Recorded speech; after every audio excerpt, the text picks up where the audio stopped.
Hello students, I hope you all are doing well. Now in today's video, we'll start up with the second lesson, Rise and Spread of Islam. So let's begin. Now here in this chapter, we'll study about rise and spread of Islam in Saudi Arabia. Now in this picture, you can see the world map and you can see where is Saudi Arabia located. Now Saudi Arabia is situated in southwest of Asia. In the next picture, you can have a close view of the country. Now we'll study about the conditions in Saudi Arabia in pre-Islamic times. Now during the ancient times, the Arabs inhabited much of the area from the Arabian Peninsula to the Euphrates River.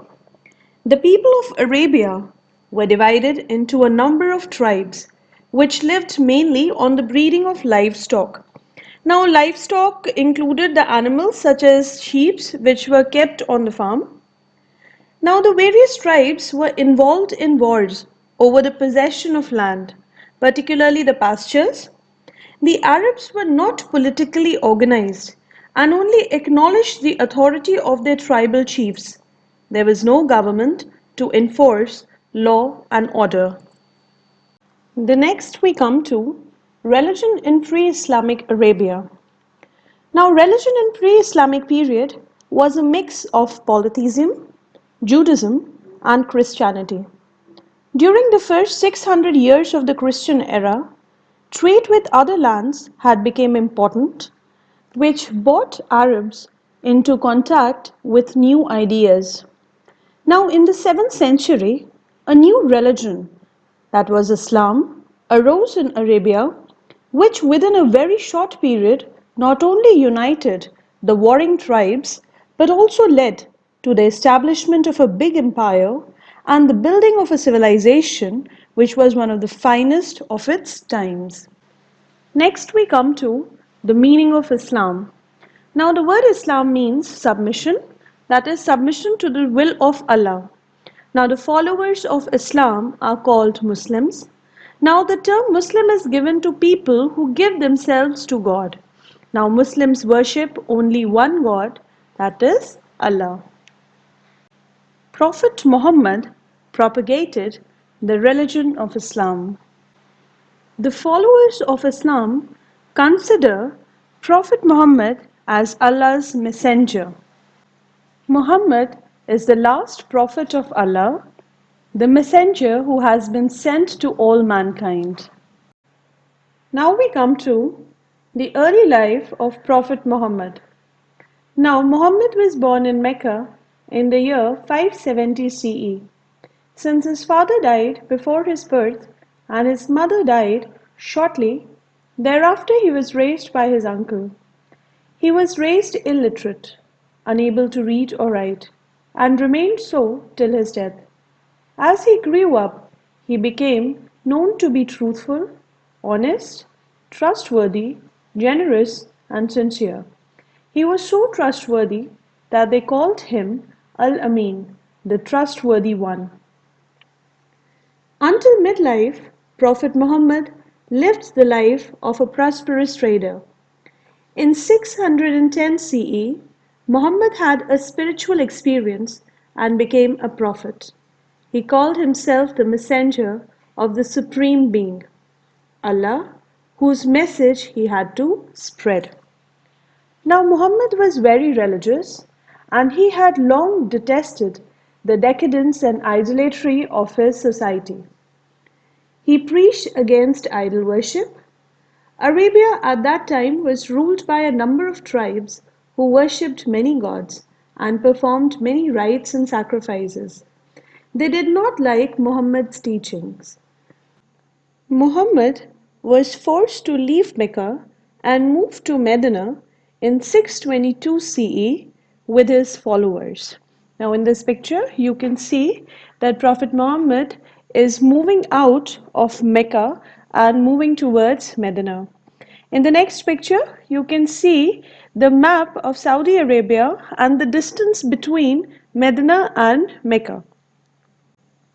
Now this year of emigration of Prophet Muhammad is known as Hijrat.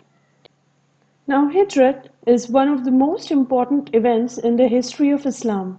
In Medina, Muhammad became very popular.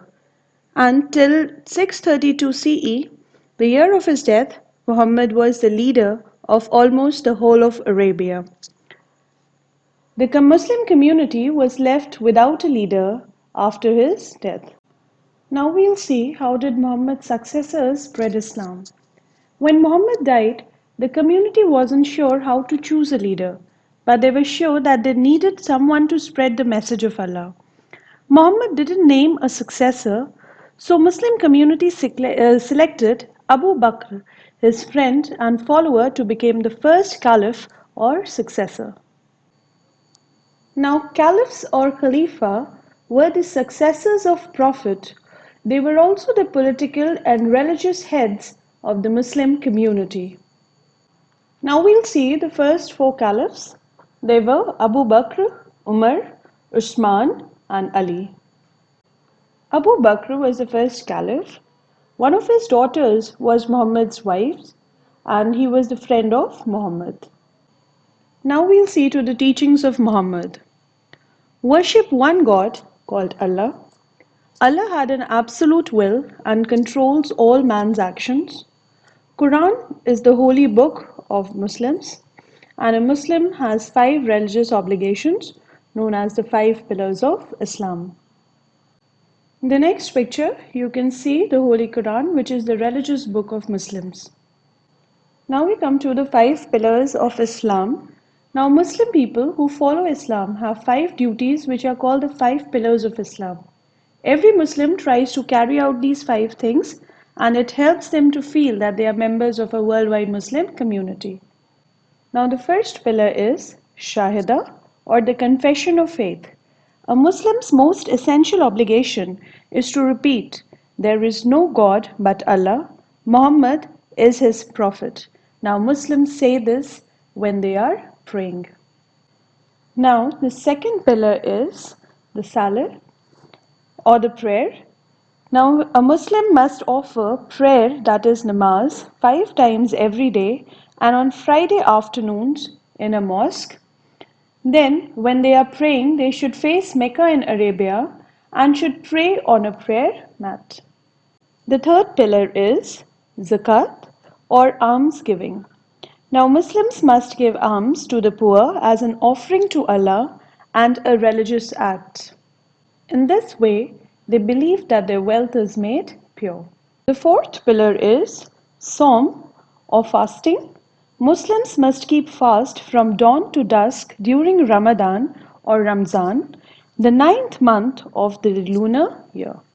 Muslim people must not eat food or drink during the month of Ramadan during the daylight hours. And the fifth pillar is Hajj, or pilgrimage to Mecca.